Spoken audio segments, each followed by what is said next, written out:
Good morning, everyone. Students, today we will continue chapter 6 of history, town, traders and craft person कि towns, शहर, traders व्यापार और craft person शिल्पकार। इस chapter में हमने इंट्रो कर लिया था कि ग्रोथ ऑफ टाउन्स क्या होते हैं, कोड टाउन्स हो गए, temple towns, commercial towns, crafts क्या होता है। आज हम चैप्टर कंटिन्यू करेंगे trade and industry. There was flourishing inland as well as foreign trade in India. भारत में विदेशी व्यवहार के साथ साथ अंतर्देशीय भी फल फूल रहा था। Items exported from India included textiles, indigo, saltpetre and spices.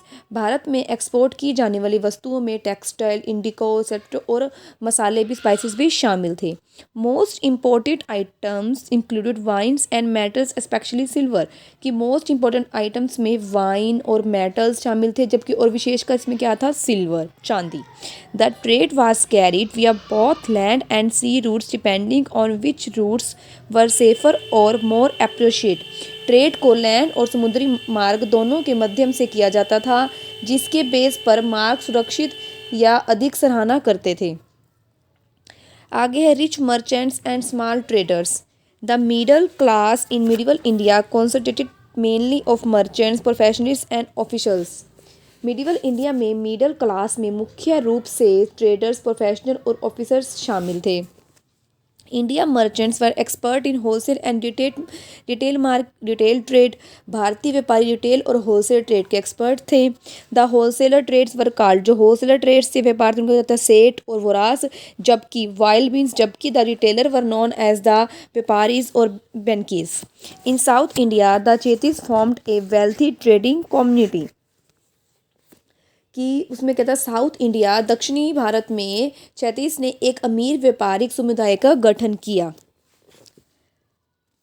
The English and Dutch traders who came to India during the 17th century found the Indian economic system to be highly developed. 17वीं शताब्दी में, मतलब कि century में, 17th century के दौरान भारत आए अंग्रेजों और डच व्यापारियों ने पाया कि भारतीय आर्थिक प्रणाली अत्यधिक विकसित है। The trading communities in India were fairly large in number and included some of the world's richest merchants. Bharat में व्यापारिक समुदाय संख्या काफ़ी बड़े थे और इसमें दुनिया के कुछ सबसे अमीर व्यापार शामिल थे, अमीर व्यापारी शामिल थे। जैसे विज वोहरा फ्रॉम सूरत, की कौन सा मतलब कि स्टेट बता के सूरत से कहाँ था, Malaya Chetti from the Coromandel coast and Abdul Ghafur were some of the prominent merchants. विजीव्रोहा on a large fleet of ships. तो कि कौन से, ये मतलब कि कुछ जो क्या था, कुछ सबसे अमीर व्यापारी भी शामिल थे। Trades and industries. भारत में विदेशी व्यापार के साथ साथ अंतर्देशीय मतलब कि व्यापार भी फल फूल रहा था, अच्छे से चल रहा था। भारत से एक्सपोर्ट की जाने वाली वस्तुओं में टेक्सटाइल, इंडिको, सेल्पिट्रो और मसाले भी शामिल थे, स्पाइसेस। मोस्ट इंपॉर्टेंट आइटम्स कौन थी वाइन्स और मेटल, और स्पेशली क्या थी, सिल्वर, चांदी। ट्रेड को लैंड और समुद्री मार्ग दोनों के माध्यम से किया जाता था, जिसके बेस पर मार्ग सुरक्षित या अधिक सराहना करते थे। और rich merchants and small traders में मिडिवल इंडिया में मिडिल क्लास में मुख्य रूप से ट्रेडर्स, प्रोफेशनल ऑफिसर शामिल थे। भारतीय व्यापारी रिटेलर होलसेलर ट्रेड के एक्सपोर्ट थे। जो होलसेलर थे उनको, जैसे मतलब कि होलसेलर थे उनको सेट्स कहा जाता था, और जो रिटेलर थे उनको बैंकिनिस कहा जाता था। साउथ इंडिया में, दक्षिणी भारत में क्षेत्रीय ने एक अमीर व्यापारी समुदाय का गठन किया। 17th सेंचुरी के दौरान भारत आए अंग्रेज और डच व्यापारियों ने पाया कि भारतीय आर्थिक प्रणाली अत्यधिक विकसित है, मतलब कि उनकी जो आर्थिक अत्यधिक विकसित है।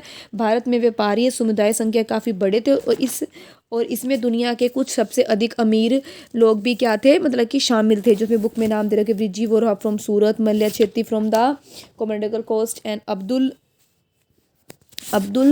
गुफर were some of the prominent. ये सब उसमें क्या थे, शामिल थे। अब आगे हम बात करते हैं इसमें टेक्सटाइल की। Textile. The medieval period saw the rise and the growth of the trade and commerce in India. medieval period ने भारत में व्यापार और वाणिज्य का उत्थान और मतलब कि विकास देखा। Textile form one of the major industries. वस्त्रों में प्रमुख उद्योगों में से एक का गठन किया। जैसे cotton, silk, carpet, velvet, satin were major products. Dhaka was famous for a special kind of cotton, also called the muslin. Indian textile became very popular in England in the later part of the 17th century. 17th century के letter part में England में भारतीय वस्त्र बहुत लोकप्रिय हो गए. ए British observer, जो ब्रिटिश ऑब्जर्वर था उसने ऑब्जर्व किया, wrote almost everything that used to be made of silk and wood relating either to the dress of the women or the furniture of our houses was supplied by the Indian trade. एक British observer ने लिखा, लगभग सभी चीज़ें जो रेशम और ऊन से बनी होती हैं, जो महिलाओं की पोशाक से संबंधित होती हैं या हमारे घरों के फर्नीचर से भारतीय व्यापार द्वारा आपूर्ति की जाती है, मतलब कि भारतीय इंडियन ट्रेड द्वारा उसको पूर्ति की जाती है. The principal centres of cotton manufacturing were spread throughout the country.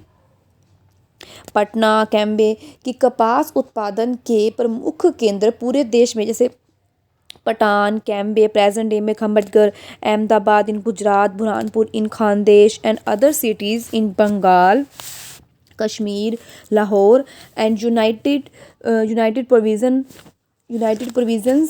है. मतलब कि इन जगह पे है कि एक ब्रिटिश ऑब्जर्वर ने उसमें कपास उत्पादन के प्रमुख केंद्र की पहले तो ब्रिटिश ऑब्जर्वर ने लिखा कि लगभग सभी चीज़ें जो रेशम और ऊन से बनी होती हैं, जो महिलाओं की पोशाक से संबंधित होती हैं या हमारे घरों के फर्नीचर से भारतीय व्यापार द्वारा पूर्ति की जाती है.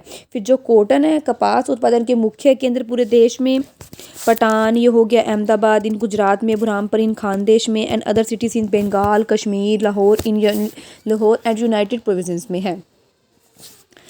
Abdul Fazl has mentioned in his account that Akbar extended his patronage to the textile industries, also encouraged many foreign artisans to settle in India.